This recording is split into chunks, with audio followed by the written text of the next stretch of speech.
आप सभी लोगों का मेरे YouTube चैनल पर बहुत बहुत स्वागत है। शंकराचार्य ने अपने अद्वैतवाद के दर्शन में नागार्जुन के शून्यवाद की आलोचना किया है और बहुत सारे तर्क तथ्य प्रस्तुत किए हैं। उन्हीं को देखने का इस वीडियो में प्रयास रहेगा। जो भी तर्क तथ्य शंकराचार्य ने प्रस्तुत किए हैं उसे आपके सामने संक्षेप में रखने का प्रयास रहेगा। हम ये जानते हैं कि नागार्जुन का जो शून्यवाद का सिद्धांत है उसमें दो प्रकार की सत्ताओं को स्वीकार किया गया है। संवृत्तियों के आधार पर एक सांवृत्तिक सत्य की बात आती है, यानी ये जगत आभासिक हो जाता है, प्रतीत हो रहा है, लेकिन इसकी प्रतीति के पीछे जो है सापेक्षता की शक्ति काम कर रही है। सापेक्ष होकर के चीज़ें इस संसार में दिखाई पड़ रही हैं। किसी भी वस्तु का अपना कोई स्वतंत्र अस्तित्व नहीं है, ना ही कोई स्वतंत्र स्वभाव है। यानी संसार की कोई भी वस्तु स्वतंत्र होकर के उत्पन्न नहीं हो सकती। और नागार्जुन ये बताने का प्रयास करते हैं कि किसी भी चीज़ की उत्पत्ति संभव नहीं है, क्योंकि जो चीज़ हमेशा से होगी उसको उत्पन्न होने की कोई आवश्यकता ही नहीं है। इसलिए अगर हम किसी स्थायी तत्व की बात करते हैं तो फिर वो स्थायी तत्व जन्म क्यों लेगा?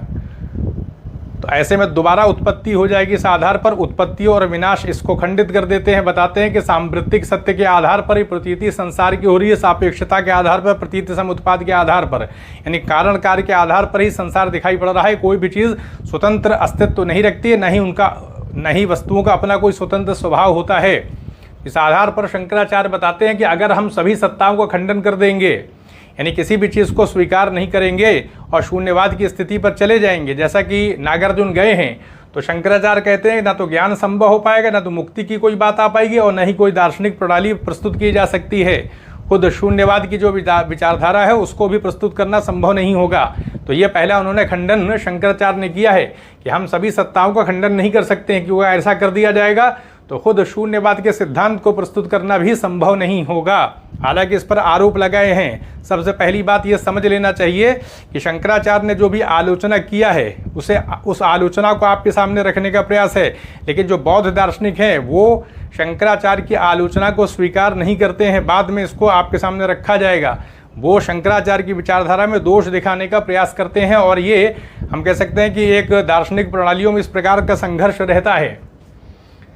शंकराचार्य बताने का प्रयास करते हैं कि नागार्जुन ने अपने शून्यवाद के सिद्धांत में वेद को स्वीकार नहीं किया है, वेदों की प्रामाणिकता को स्वीकार नहीं किया है। ऐसे में आध्यात्मिक स्तर के तौर पर अगर देखा जाए तो आध्यात्मिकता की क्षति हो रही है, क्योंकि अगर वेदों को अस्वीकार कर दिया जाएगा तो आध्यात्मिक उन्नति का आधार ही समाप्त हो जाएगा। क्योंकि वेदों के अंदर ज्ञान का असीम भंडार दिखाई पड़ता है, उसमें विभिन्न प्रकार के तर्क वितर्क, चिंतन मनन सारी बातें आती हैं, तब जाकर के ब्रह्म की अवधारणा पर पहुंचा गया है। तो ऐसे में अगर शून्यवाद की स्थापना कर दी जाएगी और शून्यता की स्थिति को स्वीकार कर लिया जाएगा तो ब्रह्म की सत्ता का लोप हो जाएगा। तो ऐसे में फिर जो साधक हैं उनके लिए कोई आध्यात्मिक आधार नहीं बन पाएगा। यानी नकारात्मक अवधारणा को प्रस्तुत करने का प्रयास कर रहे हैं नागार्जुन, जबकि ब्रह्म की अवधारणा जो वेदों में आई है, उपनिषदों में आई है, वो सकारात्मक है। इसलिए बताने का प्रयास करते हैं कि नागार्जुन ने वेदों की जो प्रामाणिकता है उसको जो खंडित किया है वो उचित नहीं है, क्योंकि आध्यात्मिक ज्ञान का जो मूलाधार है उससे नष्ट हो जा रहा है।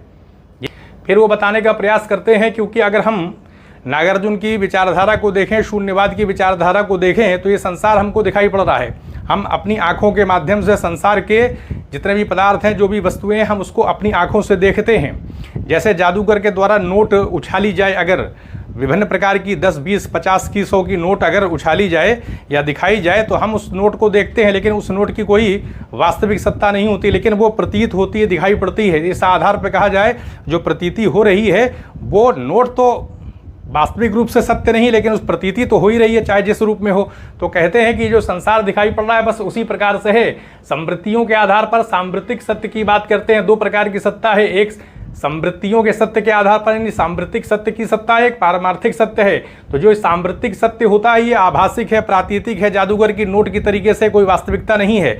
फिर नागार्जुन बताने का प्रयास करते हैं कि जो भी चीज़ें दिखाई पड़ रही हैं संसार में, कोई भी चीज़ ऐसी नहीं है जो स्वतंत्र हो करके अपनी उत्पत्ति के संदर्भ में स्वतंत्र है या हमेशा के लिए रहे, बल्कि सापेक्षता की स्थिति है, किसी दूसरी वस्तु से ही जन्म लेना पड़ेगा, कोई भी वस्तु स्वतंत्र होकर के उत्पन्न नहीं हो सकती, पर निर्भरता की स्थिति दिखाई पड़ती है। और ऐसे में किसी भी वस्तु का अपना कोई स्वभाव नहीं होगा, क्योंकि चीज़ें उत्पन्न होने के लिए दूसरे पर निर्भर होती हैं। दूध से, यानी अगर दही को उत्पन्न होना है तो दूध की आवश्यकता होगी, घड़ा बनना है तो मिट्टी की आवश्यकता होगी, कारण कार्य की श्रृंखला दिखाई पड़ रही है। बौद्ध दर्शन में इसी को प्रतीत समुत्पाद का सिद्धांत कहा गया है, यानी प्रतीत माने अपेक्षा रखकर, समुत्पाद माने उत्पत्ति। जो भी उत्पत्ति संसार में होगी वो किसी न किसी कारण के आधार पर होगी, कोई दूसरा कारण होगा तब जाकर किसी वस्तु की उत्पत्ति होगी।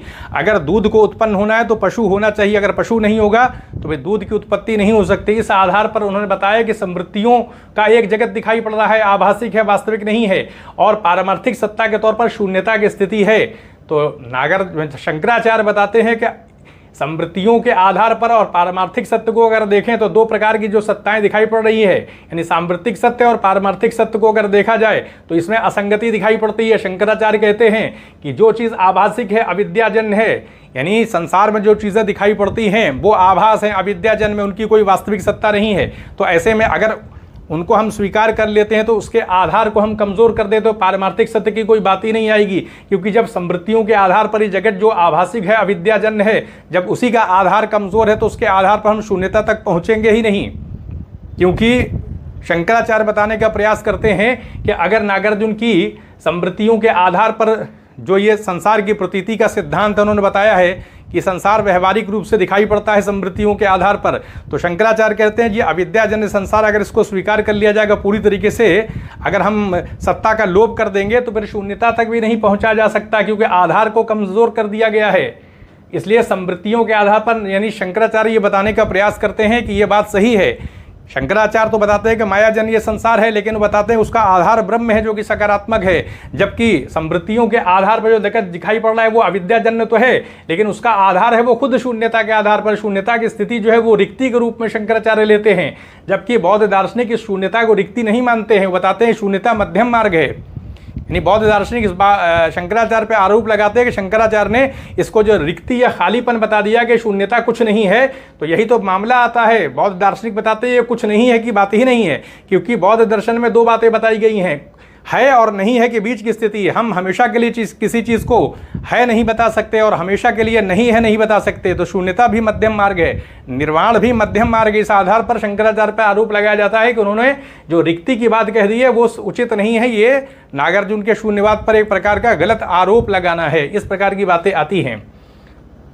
फिर शंकराचार्य बताते हैं कि आत्मा का खंडन, क्योंकि बौद्ध दर्शन में पंच स्कंधों का संघात बताया गया आत्मा को। आत्मा वस्तुगत रूप से, यानी हम कह सकते हैं कि जिस प्रकार की विचारधारा शंकराचार्य के अद्वैतवाद में है ये कि आत्मा ही ब्रह्म है, उस प्रकार की सत्ता को स्वीकार नहीं किया गया है। यानी शरीर के अंदर व्यवहारिक रूप से ये बताया जाता है कि अंतःकरण में आत्मा आ जाती है जो ब्रह्म का अंश है। ये बताने के संदर्भ में है आत्मा ब्रह्म का अंश नहीं बल्कि आत्मा ही ब्रह्म है, कहने का अर्थ ये है।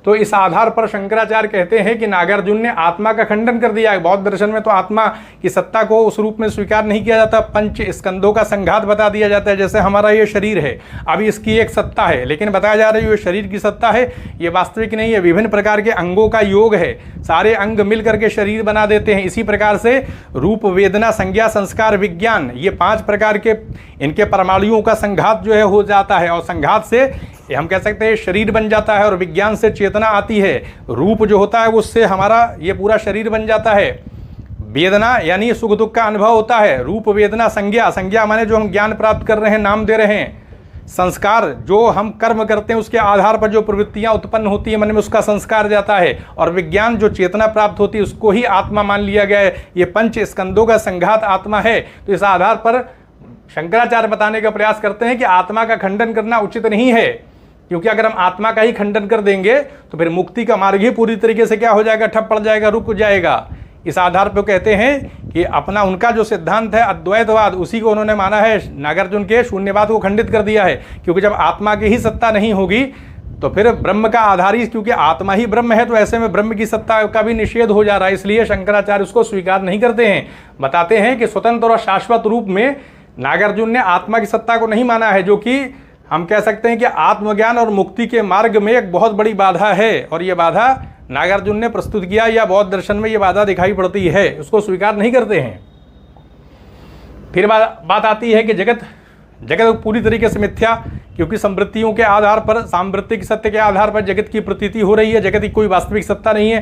शंकराचार्य बताते हैं कि ये सापेक्षता के आधार पर जगत को पूरी तरीके से जो मिथ्या बता दिया गया है ये उचित नहीं है, क्योंकि अगर हम जगत को पूरी तरीके से मिथ्या बता देंगे तो उसका आधार, संवृत्तियों के आधार पर अगर हम बता देंगे कि जगत नहीं है तो उसका आधार शून्यता बताया गया है। और शंकराचार्य कहते हैं शून्यता एक प्रकार से रिक्ति है, अभाव है, उसको भावात्मक नहीं माना है। जबकि शंकराचार्य बताते हैं कि उनका अपना सिद्धांत जो है वो माया के माध्यम से विवर्त तो बताता है, आभास बताता है, प्रतिबिंबात्मक स्थिति तो बता देता है, व्यवहारिक स्तर पर जगत को सत्य बताता है, लेकिन उसका आधार ब्रह्म की सत्ता है। तो कहीं ना कहीं ब्रह्म का आधार बना रहता है, जबकि नागार्जुन के शून्यवाद में ये ब्रह्म का आधार समाप्त हो जाता है, क्योंकि ब्रह्म की सत्ता और शून्यता की स्थिति ये बताते हैं कि विरोधाभास है। वहाँ वो रिक्ति की बात करते हैं, रिक्ति के तौर पर उसको बताते हैं कि वो रिक्ति है, उसमें अभाव दिखाई पड़ रहा है, नकारात्मकता दिखाई पड़ रही है। जबकि शंकराचार्य की विचारधारा में ब्रह्म एक सकारात्मक विचार है। तो अगर जगत को पूरी तरीके से मिथ्या बता दिया जाएगा तो उस आधार के, उसके पीछे का जो आधार है जो कि शून्यता है, तो शून्यता खुद अपने में कोई सत्ता नहीं रखती है। तो इस प्रकार से दो प्रकार की नकारात्मक सत्ताएं आ जाएंगी। इसका नकारात्मक प्रभाव पड़ेगा साधकों के ऊपर, धर्म का मार्ग कहीं ना कहीं रुकेगा। जबकि शंकराचार्य की विचारधारा में जगत दिखाई पड़ता है माया के आधार पर, लेकिन माया की शक्ति का उपयोग ब्रह्म के द्वारा किया जाता है। ऐसे में माया ब्रह्म की शक्ति हो जाती है और जगत व्यवहारिक रूप से सत्य हो जाता है। तो शंकराचार्य की विचारधारा के हिसाब से कहीं ना कहीं आध्यात्मिक मार्ग खुला रहता है। इस आधार पर आलोचना करते हैं,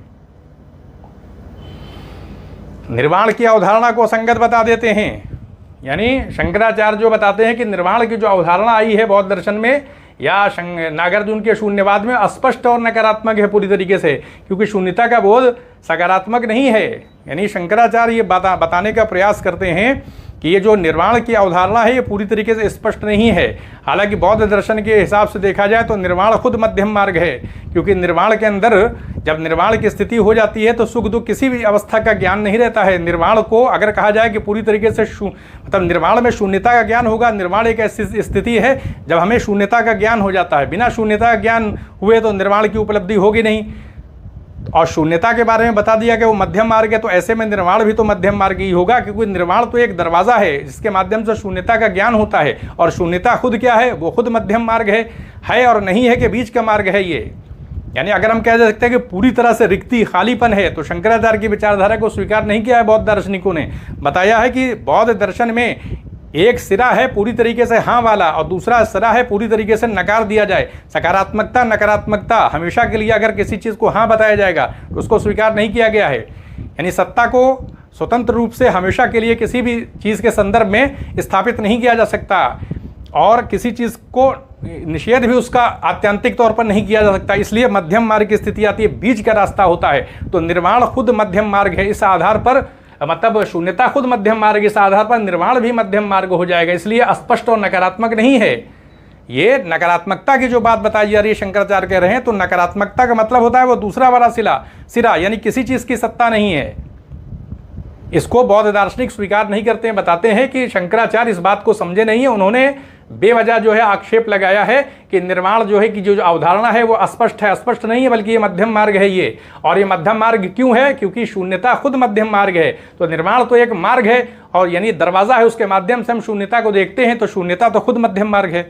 इस आधार पर निर्वाण भी मध्यम मार्ग आता है। बीच की अवस्था है और नहीं के बीच की अवस्था है।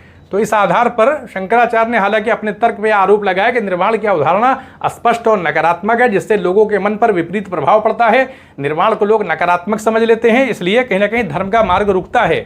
जो ध्यान साधना के माध्यम से मोक्ष प्राप्त करने की प्रक्रिया होती है वो साधकों के अंदर उत्साह पैदा नहीं करती, क्योंकि कहीं ना कहीं लोगों के बीच में निर्वाण के बारे में अस्पष्टता रहती है।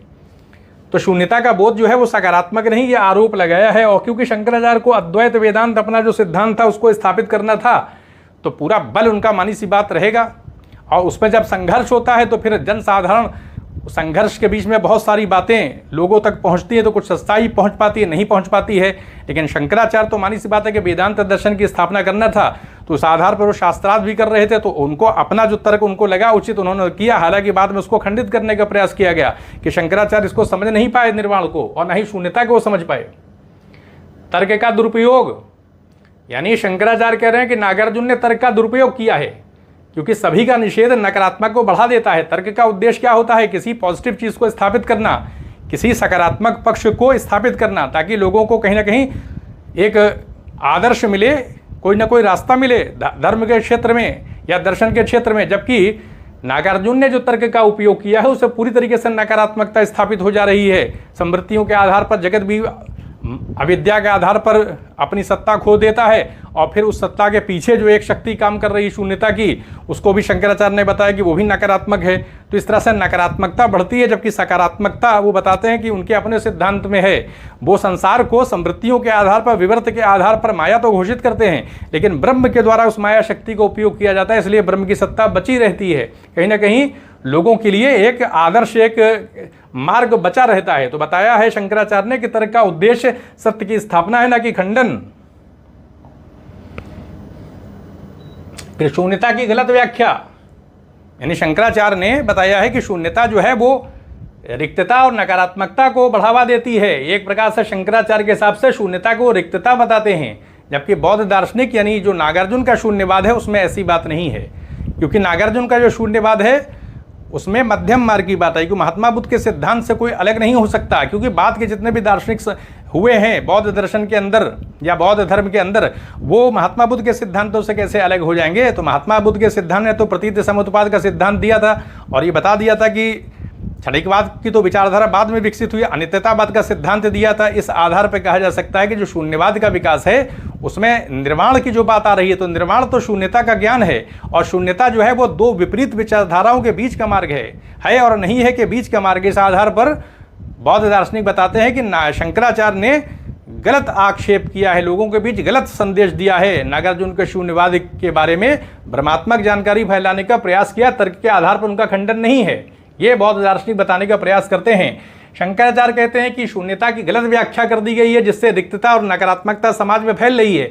नकारात्मक विचार जा रहा है रिक्तता के आधार पर, वो बताते हैं। जबकि अगर हम वेदों में देखें या उपनिषदों में देखें तो नेति नेति की अवधारणा आ रही है, यानी यह ब्रह्म के बारे में वो ऐसा नहीं, वो ऐसा नहीं, इस प्रकार की विचारधारा कि वो बुद्धि के आधार पर ब्रह्म का स्वरूप निर्धारित नहीं किया जा सकता, हम बुद्धि के माध्यम से ब्रह्म को जान नहीं सकते। तो इस आधार पर शंकराचार्य कहते हैं कि नीति नीति की जो अवधारणा है वो रिक्तता की अवधारणा से एकदम अलग अवधारणा है। वो ब्रह्म की सत्ता को स्थापित करती है, बताने का प्रयास करती है कि बुद्धि तो ब्रह्म को नहीं जान सकती, लेकिन ब्रह्म की सत्ता है, वो सच्चिदानंद सत्ता है। शास्त्रों के आधार पर, आत्मबोध के आधार पर ब्रह्म को जाना जा सकता है। आनंद की प्राप्ति भी आत्मबोध के आधार पर ही होती है, शास्त्रों के ज्ञान के आधार पर होती है। क्योंकि संसार में, शास्त्रों में बता दिया गया कि संसार की जितनी भी वस्तुएं हैं उनसे हमको स्थायी सुख नहीं प्राप्त हो सकता है। इसलिए कोई एक ऐसी सत्ता है जिसके अंदर हमेशा के लिए आनंद होता है, स्थायित्व होता है आनंद के मामले में, और वो सत्ता ब्रह्म की है। तो आत्मबोध के आधार पर जो आनंद की स्थिति की बात आती है कि कैसे ज्ञात होगा कि ब्रह्म की सत्ता आनंद युक्त है, तो वो आत्मबोध के आधार पर, आत्म साक्षात्कार के आधार पर है। तो शंकराचार्य बताते हैं कि जो नीति नीति की अवधारणा है वो एक सकारात्मक अवधारणा है, क्योंकि ब्रह्म की सत्ता निर्विशेष है। निर्विशेष इसलिए कि विशेषता से रहित इसलिए बताया गया है कि मानव बुद्धि जो है वो सामान्य साधारण शब्दों के माध्यम से ब्रह्म के बारे में कुछ नहीं कहा जा सकता। आत्मबोध के आधार पर ब्रह्म कि आनंद युक्त होने का आभास होता है, लेकिन ये आत्म साक्षात्कार की अवस्था के बाद होगा, जब आत्मा का ज्ञान हो जाएगा, क्योंकि आत्मा तो ब्रह्म ही है। इस आधार पर ज्ञान होगा। तो वो बताने का प्रयास करते हैं कि जो शून्यता की गलत व्याख्या है ये नकारात्मक व्याख्या है, बल्कि जो वेदों के अंदर, उपनिषदों के अंदर नीति नीति की अवधारणा आ रही है सकारात्मक है, क्योंकि ब्रह्म की सत्ता है, चैतन्य युक्त सत्ता है ब्रह्म की। फिर शंकराचार्य बताने का प्रयास करते हैं कि आध्यात्मिक प्रगति में बाधा पैदा कर रहे हैं नागार्जुन जो हैं, वो अपना शून्यवाद का सिद्धांत देके रिक्तता की बात कर रहे हैं, जो उसके आधार पर आध्यात्मिक प्रगति में बाधा हो रही है। लोग धर्म के रास्ते पर चलते हैं मोक्ष प्राप्त करने के लिए, जो लोगों का प्रयास है वो सब क्या हो जा रहा है, मिट्टी में मिल जा रहा है, क्योंकि आध्यात्मिक प्रगति हो ही नहीं पाएगी रिक्तता के आधार पर, शून्यता के आधार पर, शून्यवाद के आधार पर। लोगों के बीच एक सकारात्मक ऊर्जा निर्मित नहीं हो पाती है लोगों के अंदर। बताते हैं कि कोई स्पष्ट मार्ग नहीं है, जोर सिर्फ खंडन पर है, और बताते हैं कि साधकों का इससे अहित हो जाएगा। कहने करते हैं कि साधकों के लिए उनकी विचारधारा उपयुक्त नहीं है। फिर शंकराचार्य बताने का प्रयास करते हैं कि अगर हम केनो उपनिषद में देखें तो केनो उपनिषद में बताया गया है न तत्र चक्षु गच्छति, वहाँ जो है दृष्टि जो है, हमारी आंखें उस सत्ता को नहीं देख सकती, वहाँ नहीं जा सकती, उसकी गति नहीं है। हमारी दृष्टि की गति उस सत्ता के तरफ नहीं, तो ब्रह्म को यानी हम अपनी आंखों के माध्यम से नहीं देख सकते, वहाँ उसकी चक्षु की गति नहीं है, हमारी आंखें उसको नहीं देख सकती। न वाक गच्छति, न ही वाणी वहाँ जा सकती है, न वो मनः, और न ही मन की उस सत्ता के प्रति कोई गति है, मन भी उस सत्ता को नहीं जान सकता। वो बताते हैं कि जो आनंद की प्राप्ति होती है आत्मबोध और समाधि के माध्यम से होती है। जब हम समाधि में चले जाते हैं और ज्ञान के माध्यम से आत्म साक्षात्कार की प्रक्रिया होती है तो ब्रह्म को जाना जाता है, उससे आनंद युक्त सत्ता के बारे में हमको ज्ञान प्राप्त होता है। बताते हैं जो बुद्धि होती है वो शास्त्रों से आनंद का ज्ञान प्राप्त कर लेती है, क्योंकि शास्त्रों में बता दिया गया कि संसार की किसी वस्तु में आनंद हमेशा के लिए नहीं है। वो आनंद एक ऐसी सत्ता है जिसमें हमेशा के लिए, और वो ब्रह्म की सत्ता है। तो कहने का अर्थ ये है कि जो वाद विवाद मानी सी बात है कि इस प्रकार का संघर्ष तो विभिन्न प्रकार के दार्शनिक संप्रदायों में रहा है। शंकराचार्य ने तो अपना सिद्धांत स्थापित किया था, तो वो तो नागार्जुन की विचारधारा उस समय काफ़ी प्रबल थी, तो ऐसे में बिना उसका खंडन तो उनको करना होगा। तो लोगों के बीच जो सामान्य एक अवधारणा चल रही थी, कहीं ना कहीं नकारात्मकता की बात आ रही थी कि शून्यता का मतलब उस समय रहा होगा रिक्ति, खालीपन, किसी प्रकार की कोई सत्ता नहीं है, ब्रह्म की कोई सत्ता नहीं है। तो ऐसे में समाज के अंदर कहीं ना कहीं एक नकारात्मक संदेश जा रहा था। आध्यात्मिकता के लिए लोगों के अंदर उत्साह नहीं हो रहा था। लोग जो वैराग्य ग्रहण कर लेते हैं बहुत सारे लोग, कहीं ना कहीं उनके अंदर भी चिंता की स्थिति रही होगी। तो इन सब से निकालने के लिए, अपने मत को स्थापित करने के लिए और अपना एक सकारात्मक मत देने के लिए, ताकि लोग वेदांत दर्शन की तरफ आएँ, क्योंकि ब्रह्म की सत्ता है और ब्रह्म को प्राप्त करने के बाद हमेशा के लिए आनंद उपलब्ध हो जाएगा। तो इसलिए ज़ोरदार प्रहार जो है वो नागार्जुन के शून्यवाद पर उन्होंने किया है। हालांकि ये बात सही है कि नागार्जुन का जो शून्यवाद है उसमें जो शून्यता की अवधारणा है वो नकारात्मक और सकारात्मक इन दोनों से रहित होकर के मध्यम मार्ग पर आधारित है, रिक्ति की बात नहीं है। क्योंकि अगर खालीपन की बात करेंगे तो एक पक्ष हो जाएगा, और बता दिया गया कि सत्ता ना तो नहीं है और ना है, इन दोनों का निषेध करते हुए बीच की अवस्था में सत्ता हमेशा रहती है, मध्यम मार्ग है। इसीलिए बौद्ध दार्शनिक शंकराचार्य पर गलत आरोप लगाते हैं कि उन्होंने नागार्जुन के ऊपर गलत तर्कों के माध्यम से प्रहार किया है, जो उचित नहीं है। तो ये आपके सामने एक विवरण जो है रखने का प्रयास किया था कि शंकराचार्य ने किन तर्कों तथ्यों के आधार पर नागार्जुन के शून्यवाद की जो आलोचना की है उसे आपके सामने रखा जाए। तो यहीं पर अनुमति दें, चैनल को सब्सक्राइब भी करें, शेयर भी करें। आप सभी लोगों का बहुत बहुत धन्यवाद।